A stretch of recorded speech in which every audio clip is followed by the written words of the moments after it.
A paz e alegria, queridos irmãos, hoje estamos aqui para dar a conclusão nos temas sobre os efeitos, as vantagens, os frutos da confissão em nossas vidas. Acompanhemos. Eu gostaria só de falar de mais um último efeito que é fruto da confissão, que é o acréscimo de forças espirituais para o combate cristão. Não só Deus perdoa os pecados, como cura a nossa alma e fortalece na luta contra as paixões desordenadas, contra o pecado. Então nosso Senhor Jesus, Ele dá a força necessária para que você possa combater essa desordem. Você, poxa, eu não quero mais pecar, eu não quero mais recorrer naquele pecado. E muitas vezes você se vê escravo daquele pecado, muitas vezes você se vê aprisionado por aquele pecado. Mas a constância da confissão, o desejo verdadeiro, aquela contrição perfeita de não voltar mais àquele pecado, de não cair mais naquele vício, naquela paixão desordenada, nessa declinação que nós temos por pecado, nós vamos sentindo essa força, nós não relaxamos, entende? Porque muitas vezes, se nós não confessamos, nós relaxamos, pequei mesmo, então agora vai, deixa pra lá.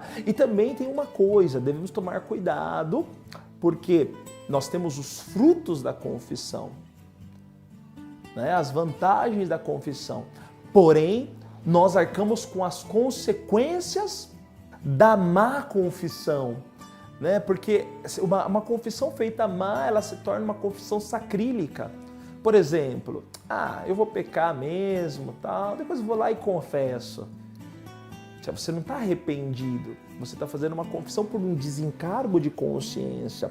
Isso não é arrependimento, isso é sacrilégio, só torna pior o pecado.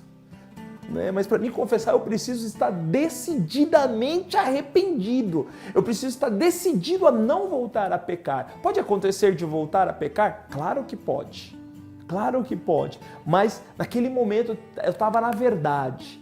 E o ato de confessar sempre, ele vai curando a tua alma, vai curando o teu coração, vai te fortalecendo nessa luta contra esse pecado. E vai te dando força, vai te fortalecendo, vai te dando força, vai te dando constância para você ter a força de romper radicalmente com esse pecado. E por isso que é necessário confessar frequentemente, irmãos.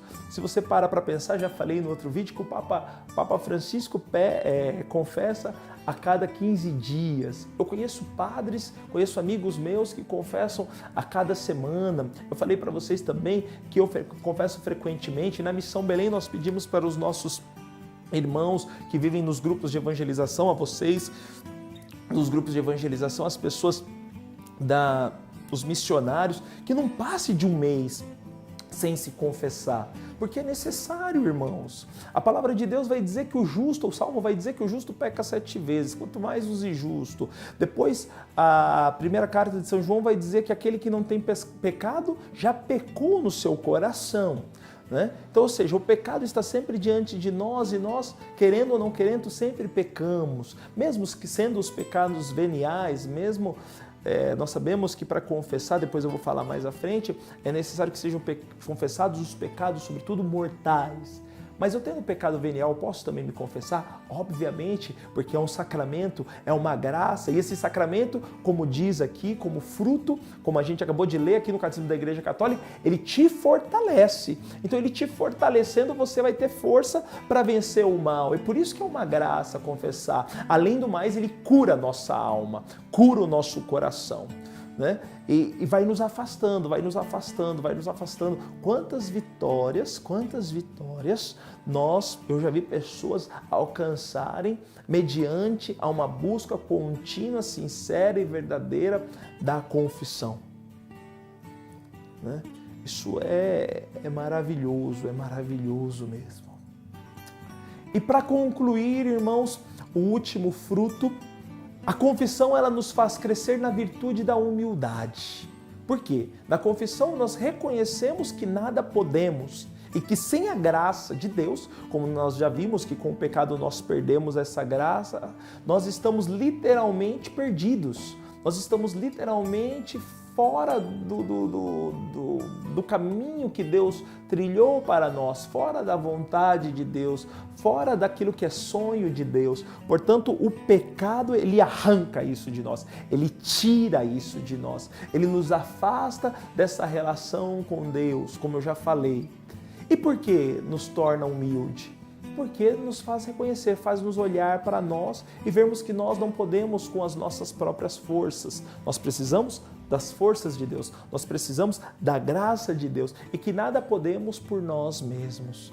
E por isso ela nos faz crescer nessa virtude da humildade, da pequenez. E além do mais, irmãos, a confissão ela também nos faz crescer nessa virtude, porque ao mesmo tempo que eu reconheço que eu não posso por mim mesmo, eu também estou diante da pessoa de Cristo, mas a pessoa que está ali do outro lado é um pecador como eu. O sacerdote peca, o sacerdote também necessita da confissão, assim como eu já falei que o Papa, bispos, cardeais, seja quem for, confessa, freiras, freis, religiosos, consagrados, todos nós confessamos, não? E também eu saber que eu estou diante de uma pessoa que também é pecadora como eu, mas que age na pessoa de Cristo, também exige de nós um ato de humildade. Papa Francisco, ele sempre diz assim, não? É muito bonito quando ele fala sobre a confissão. É melhor ficar vermelho como um pimentão, né, pela vergonha de confessar os nossos pecados, do que viver apático, amarelado, com cara de vinagre, carregando os pecados dentro de nós. Entende? Vale a pena superar aquela vergonha, superar o orgulho, superar a vaidade. Poxa, eu vou ter que confessar com uma pessoa que peca que nem eu, vou ter que sair de mim mesmo, vou ter que ali reconhecer minhas fraquezas. E aquilo vai te exercitando e vai te fazendo ficar humilde. Você tem que vencer muitos bloqueios para confessar, mas vale a pena, para depois perder aquela cara azeda de vinagre que é a consequência do pecado.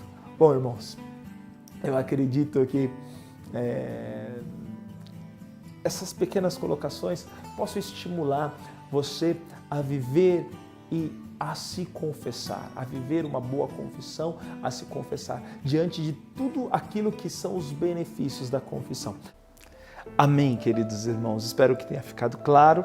E amanhã vamos começar uma nova série de vídeos e nós vamos falar agora qual a diferença entre pecado venial e pecado mortal. Se você tem curiosidade em saber, nos acompanhe.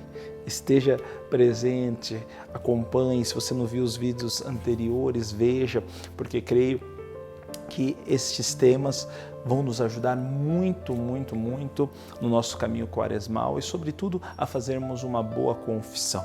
Então, acompanhe. A partir de amanhã, a diferença entre os pecados veniais e os pecados mortais. Que Deus os abençoe. Em nome do Pai, do Filho e do Espírito Santo. Amém.